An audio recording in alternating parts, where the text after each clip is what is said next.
Ce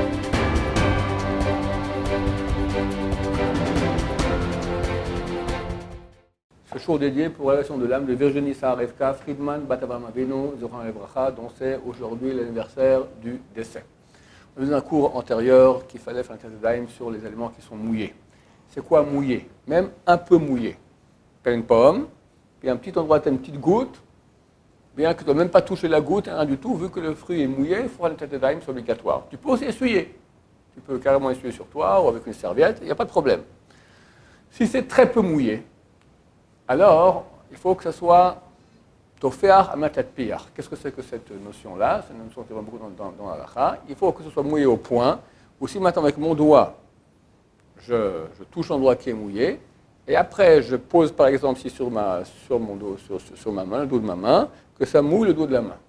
Si ce n'est pas suffisamment mouillé, au point où quand je vais le toucher moi-même, et maintenant je vais toucher quelque chose d'autre, ça ne va pas mouiller sur quelque chose d'autre, on considère que ce n'est pas mouillé. Bien que ma main était déjà mouillée, mais c'est tellement peu mouillé que quand ça ne va pas mouiller encore un deuxième élément, dans ce cas, c'est considéré comme non mouillé et ça ne nécessite pas de faire des tlatadaim. Par exemple, je vous donne un cas qui est courant, les cornichons. Les cornichons, on les sort de la boîte de conserve qui est pleine d'eau, n'est-ce pas, de vinaigre, de sel, d'eau, etc. Si c'est que du vinaigre, ça va, parce que ce n'est pas du vinaigre de vin, d'accord? Mais si c'est un mélange avec de l'eau, donc c'est un problème. Maintenant, on les pose sur la table, sur un plat. Une demi-heure après, le cornichon, il est à moitié sec. Ça dépend de la température, de l'humidité, etc., dans quel pays tu es.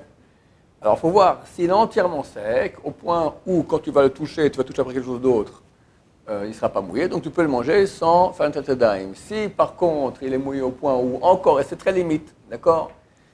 Donc, faire attention, ça c'est un exemple dans lequel il faut faire attention. Les olives, quand tu vois, elles sont toutes entourées d'huile d'olive. L'huile d'olive, il faut faire un tlatadaim. Des fois, elles sont déjà sèches. Tu vois, par exemple, des olives noires de Grèce, d'accord, qui sont pleines de bestioles. Faire attention, il faut bien vérifier. Mais à l'extérieur, elle n'est pas complètement, elle n'est pas mouillée, elle est relativement sèche, donc ça n'a pas besoin de faire un tlatadaim. Donc, il faut chaque fois vérifier bien à quel point c'est mouillé. Cela ne concerne que les choses qu'on mange avec les doigts.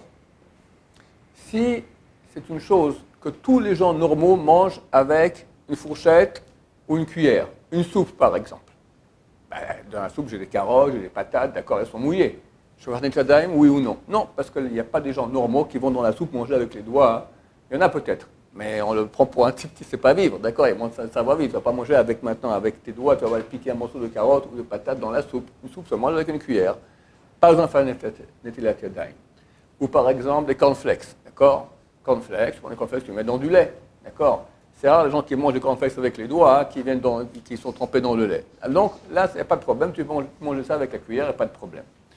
Si c'est une chose que les gens mangent avec les doigts, par exemple, comme je l'ai dit, un cornichon qui est mouillé, ou une olive qui est mouillée, et toi, ça te casse les pieds maintenant, tu dis, je suis à 31, je ne vais pas le manger avec une fourchette. Alors là, c'est pas clair. L'halakha, c'est bien d'être mahmir, de prendre l'avis rigoureux et de oui faire un tlatadaim. Mais si tu es paresseux, tu ne veux pas faire un tlatadaim, tu as un avis sur lequel compter. D'accord? Quand c'est pas clair, quand c'est une chose que les gens ont l'habitude de manger avec les doigts, et toi tu le manges maintenant avec une fourchette, tu as un doute si on fait un tlatadaim oui ou non, c'est mieux de faire, c'est pas obligatoire. Baruch Adonai, l'olam, amen, va amen.